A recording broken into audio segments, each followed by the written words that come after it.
ধুস, এ বাড়িতে কোনো মানুষ থাকতে পারে নাকি? মানুষ? তুমি কে বলো? তাহলে আমি কুকুর? কুকুরেও মানুষের কথা শোনে। বলে নাও, বলে নাও, আমিও চাকরিটা পাই, তারপরে দেখাবো। হ্যাঁ, সে তো দেখছি। একটা অপদার্থ ছেলে বসে বসে স্বপ্ন দেখছে। হে পাতি স্কুল মাস্টার, তুমি কি করেছো জীবনে? হ্যাঁ, 30 বছর ধরে তো শুধু একইভাবে ছাত্রদের ঠ্যাঙাচ্ছ। 100 টাকা দেওয়ার ক্ষমতা নেই, সে আবার আমায় জ্ঞান দিচ্ছে।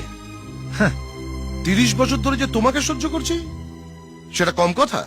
হ্যাঁ, নিজের পয়সাটা জাঙ্গিয়া কেনার ক্ষমতা নেই, তার আবার বড় বড় কথা। ছেলেরা বড় হলে বুড়ো বাবা মাকে সেবা করে। আরে তোমার বয়সী ছেলেরা পড়াশোনা শেষ করে চাকরিতে ঢুকে বউ বাচ্চা নিয়ে ঘর সংসার করছে, আর তুমি এখনো বাবার কাঁধে বসে অন্ন ধ্বংস করছো। অপদার্থ। ভাগ্যিস চাকরিটা ছিল, তাই এখনো মাথা উঁচু করে বাঁচতে পারছি।